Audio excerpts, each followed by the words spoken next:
Today I am breaking down the greatest zombie movies ever made, from worst to best, starting with where it all began. Night of the Living Dead. The film introduces slow-moving ghouls reanimated by radiation from a Venus space probe, though Romero keeps the cause deliberately vague. 7 strangers barricade themselves in a Pennsylvania farmhouse, while the undead claw at the doors and windows. The zombies shuffle at maybe 1 or 2 miles per hour, relentless but easy to outrun if you're not cornered.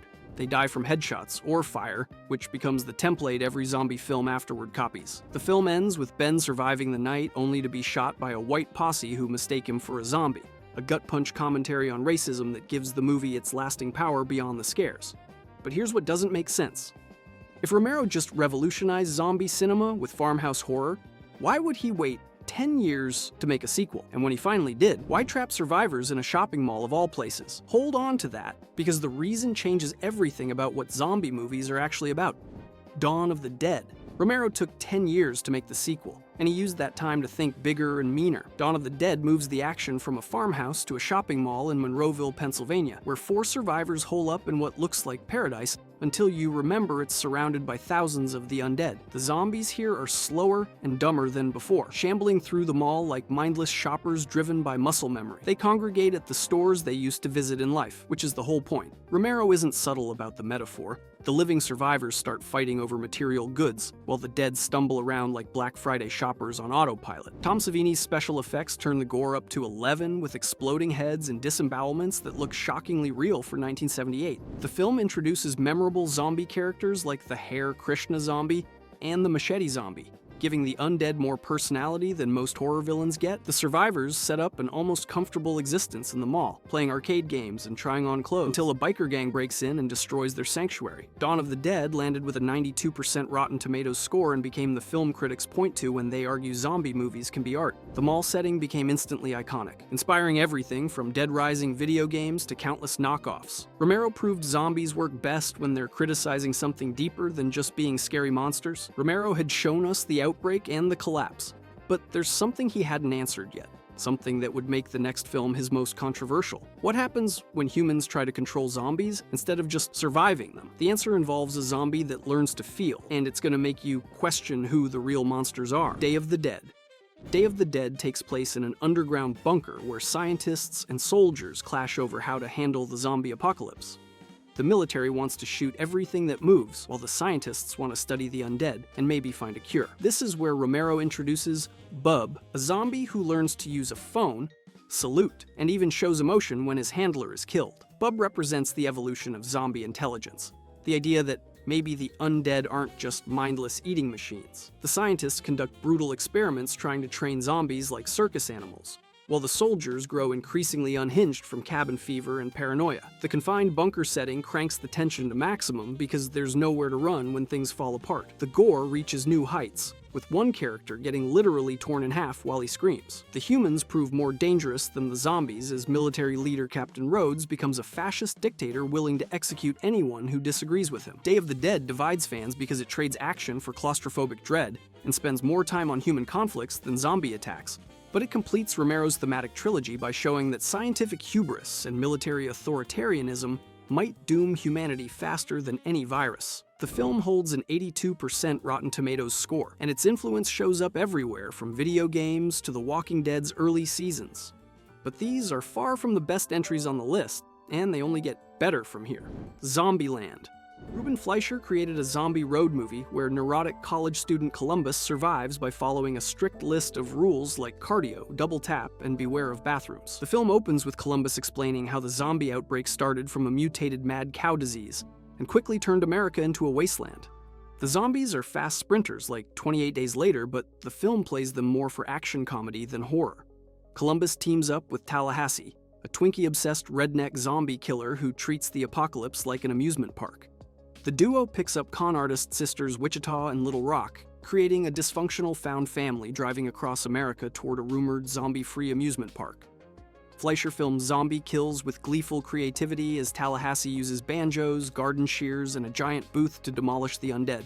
The rules appear on screen like a video game interface whenever Columbus follows them, turning survival tactics into running gags. The middle section features a legendary cameo where Bill Murray pretends to be a zombie to safely live in his mansion, leading to the film's most absurdly funny sequence. Pacific Playland becomes the final battleground where the survivors use carnival rides and games to fight off a zombie horde in an explosion of neon lights and gore. Zombieland scored 89% on Rotten Tomatoes and proved zombie comedies could work as mainstream blockbusters, not just cult hits. The rules system influenced how zombie video games present survival tips to players. It balances witty humor with genuine stakes better than most horror comedies manage. So, if small-scale survival works and comedy works, why hasn't anyone made zombies into a massive worldwide disaster movie? That's the question Brad Pitt asked with an unlimited budget. And what he discovered split the entire zombie fan base in half. The reason why tells you something crucial about what makes zombie movies actually scary.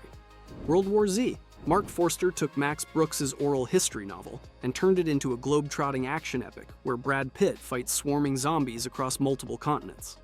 Jerry Lane is a retired UN investigator pulled back into service when a zombie outbreak spreads from patient zero to worldwide pandemic in days. These zombies are infected by a virus that turns people in 12 seconds flat, creating undead that sprint, climb, and pile on each other like ants forming bridges to scale walls. Before we go any further, I have just released my merch store with a very exclusive limited edition early supporter bundle. Only the first 50 people will have access to this bundle, so get it quickly while you still can at hownottodie.store. Okay, back to the video.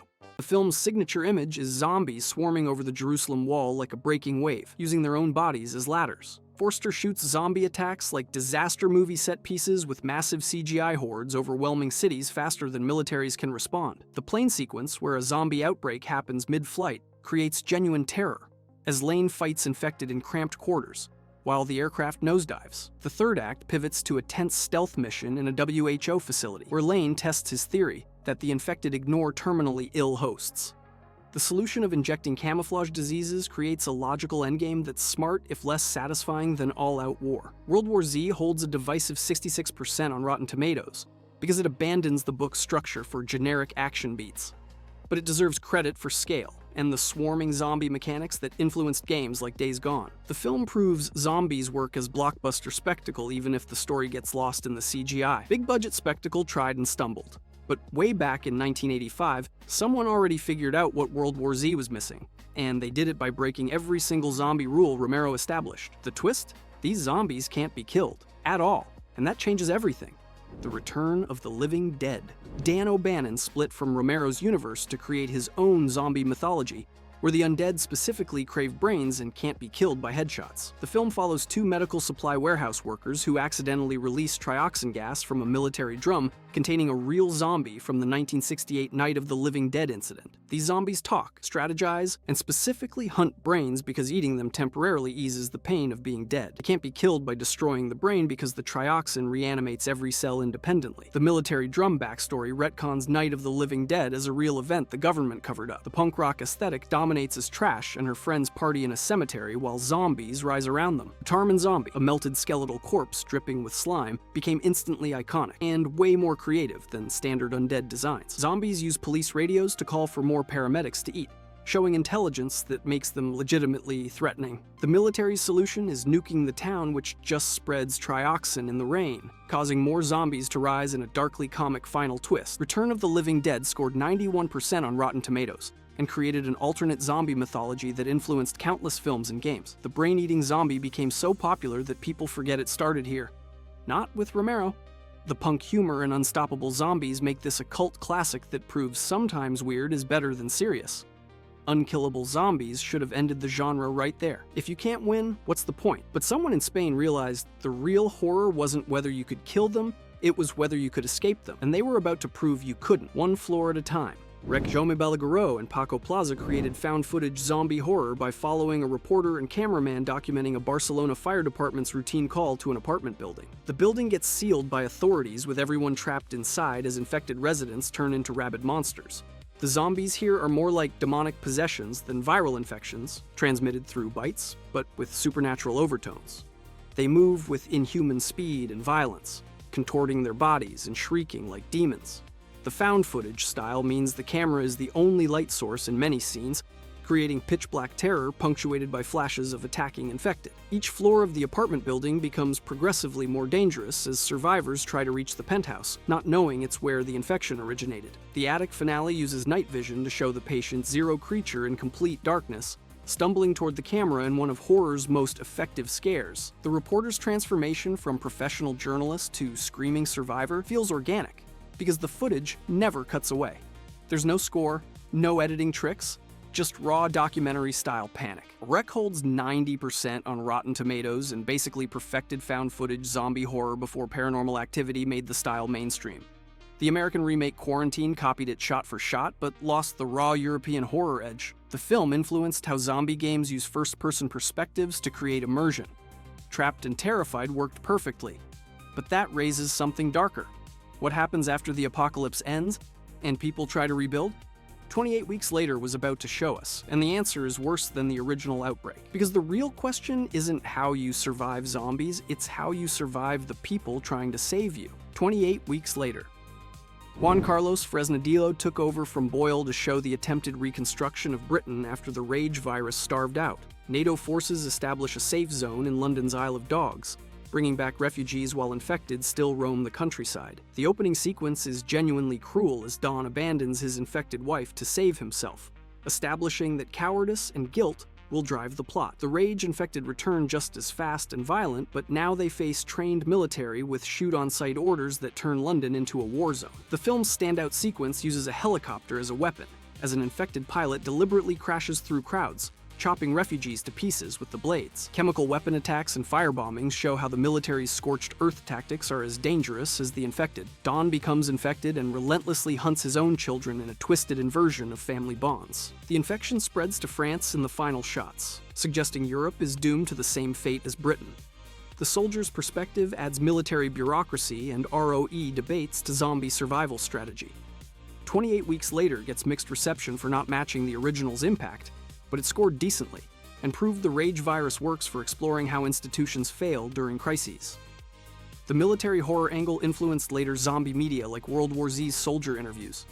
It's grimmer and bleaker than 28 Days Later, which works if you want apocalypse without hope. Military incompetence, family betrayal, and total collapse. At this point, zombie movies had explored every possible nightmare scenario, or so everyone thought, until a Japanese film asked the most dangerous question of all. What if none of this was real? What Happens Next broke box office records and changed what zombie films could even be. One Cut of the Dead. Shinichiro Ueda made what looks like a terrible low-budget zombie film shot in one continuous 37-minute take, then reveals it's actually about a film crew's disastrous attempt to shoot that exact movie. The first act shows a director making a zombie film when real zombies attack the cast and crew in an abandoned water treatment plant. The acting is deliberately bad, the effects are cheap, and the camera work is shaky to the point of nausea. Then the film rewinds to show what really happened, revealing that everything was actually a live television broadcast where Murphy's Law destroyed every carefully planned moment. The drunk actress who keeps breaking character, the actor who shows up late, the camera operator's bladder problem, all of it gets explained and recontextualized. The genius is watching the same scenes again, knowing the controlled chaos behind them, turning frustration into respect for the crew holding it together. The film celebrates low-budget filmmaking and the collaborative insanity of making movies under impossible conditions. There are no real zombies, just actors and makeup, but the love for zombie films shines through every frame. The mother who takes over camera duties mid-shoot becomes an unexpected action hero. One Cut of the Dead is certified fresh and became the ultimate zombie film for film nerds by using the genre to tell a story about creativity and perseverance. It grossed over 1,000 times its budget in Japan through word of mouth. The film proves sometimes the best zombie movie is one that isn't really about zombies at all. So, zombie movies can be fake movies about making zombie movies. Which means we've run out of ideas, right? Wrong. Because someone just asked the most disturbing question the genre ever faced. What if zombies aren't the end of humanity but the beginning of something better? And what if a little girl has to choose between saving us or replacing us? Braindead. Peter Jackson made one of the goriest and best films in zombie history before he got respectable with Lord of the Rings. Braindead follows Lionel, a mama's boy whose overbearing mother gets bitten by a Sumatran rat monkey at the zoo and slowly transforms into a zombie that spreads the infection to dinner guests and neighbors. Lionel tries to keep his mother and the growing zombie horde locked in the basement while maintaining the appearance of normalcy. The zombies multiply through increasingly absurd encounters, including a zombie baby born from two undead having sex. The gore escalates from gross-out comedy to literally fountains of blood and flying intestines during the climax. The lawnmower finale has Lionel wading through a house party of zombies with a running mower strapped to his chest, creating the most excessive splatter sequence ever filmed. Jackson uses every practical effect trick to show heads exploding, bodies bisected, and organs flying in slow-motion ballet. The tone stays cartoonish despite the extreme violence, which somehow makes it funnier and more disturbing simultaneously. The overbearing mother zombie grows to giant size in the finale, representing Lionel's Freudian need to literally destroy his mother's control over his life. Braindead holds 89% on Rotten Tomatoes and set the standard for horror comedy excess that influenced everything from Shaun of the Dead to later Jackson films. The creativity and violence made this a cult classic that proves more is more when it comes to zombie kills. Maximum gore should have been the end. Every zombie idea explored, every boundary crossed. But the next was much more iconic: Shaun of the Dead.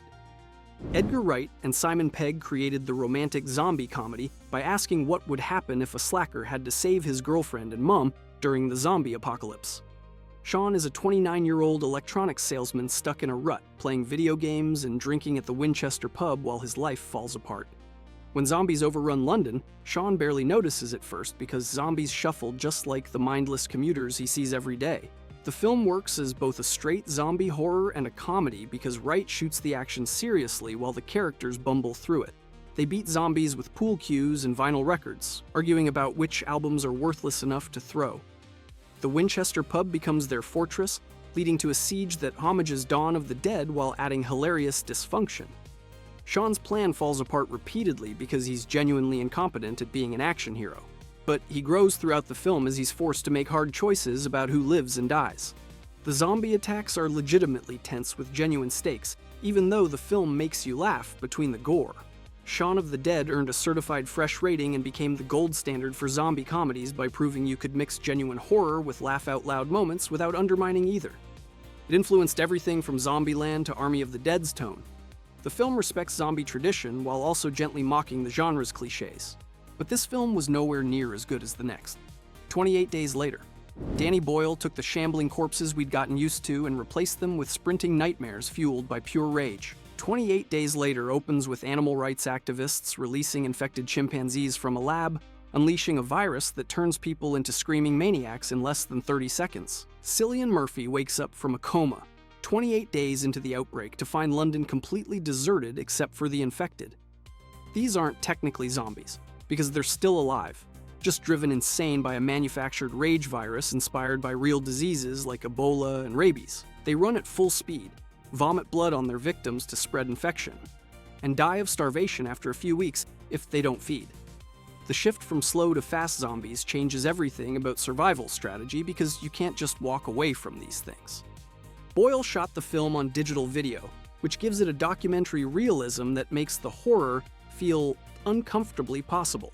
The empty London streets filmed during early morning hours create an eerie post-apocalyptic atmosphere that influenced every zombie film afterward. The real horror comes when the survivors reach a military outpost and discover the soldiers' plan to use women as breeding stock to repopulate Britain. 28 Days Later revived the entire zombie genre by making the monsters faster, the infection more visceral, and the apocalypse feel grounded in real-world pandemic fears. The film pulls an 87% on Rotten Tomatoes and basically created the modern fast zombie template that World War Z and dozens of others copied. It proved zombies could evolve beyond Romero's rules while keeping the social commentary sharp. But as we all know, 28 Days Later was far from the end. We already looked at 28 Weeks Later, but we have to look at 28 years later before discussing the final masterpiece. 28 years later, Danny Boyle came back to his rage virus 28 years after the original outbreak to explore a Britain that's evolved into isolated pockets of survivors, with the infected still roaming the wasteland. The film centers on a young boy navigating this harsh world where the infected have become almost environmental hazards people have learned to avoid. The rage virus remains, but the infected are older, more decayed, and potentially less of a threat than the brutal human factions that formed during the decades of isolation. Boyle shifts from apocalypse horror to post-apocalyptic coming-of-age story with emotional depth. The film explores themes of isolation, found family, and what humanity means when civilization has been gone for an entire generation. Some infected appear almost docile, leading to questions about whether they're truly evolving or just dying out. The priest character suggests religious cult elements have emerged from the survivors' attempts to make meaning from catastrophe. Visual storytelling emphasizes empty Britain reclaimed by nature where forests have consumed cities. The film is more contemplative and less action-heavy than the original, which divides fans expecting pure horror. 28 years later scored 89% on Rotten Tomatoes, with critics praising its emotional resonance while some fans wanted more rage virus chaos. The film proves the zombie genre can mature alongside its audience into quieter, more character-driven territory. It suggests the greatest zombie threat isn't the undead, but how we treat each other when authority collapses. Train to Busan. Yeon Sang-ho trapped his zombie outbreak on a bullet train heading from Seoul to Busan, creating a pressure cooker where the infected transform in seconds. And the survivors have nowhere to run. The film follows workaholic fund manager Seok-woo and his young daughter Soo-on as they board the KTX train just as the zombie outbreak explodes across South Korea. The zombies here are savage runners that swarm like ants, piling on victims and tearing them apart with animalistic fury. They can't see in the dark and move based on sound and movement, which creates clever cat-and-mouse sequences through train cars. The real genius is using the train's compartments to force impossible choices about who gets left behind when the infected breach a car. Yeon layers in brutal class commentary as a wealthy businessman actively sabotages others to save himself, representing Korea's corporate culture and social inequality. The father-daughter relationship gives the horror genuine emotional weight as Seok-woo transforms from selfish corporate drone to self-sacrificing parent. The pregnant woman and her working-class husband provide the film's moral center, showing what decent people do during crisis. Fight sequences through cramped train corridors are choreographed like action ballet, with survivors wielding baseball bats and improvised weapons. Train to Busan hit 95% on Rotten Tomatoes and became the international zombie film that proved the genre worked in any language when you prioritized character and emotion. It influenced zombie media to focus more on family bonds and social critique. The film's ending absolutely destroys viewers emotionally, while delivering satisfying zombie carnage. If you enjoyed this video and want to see everything people get wrong about zombie movies, click the video on the screen.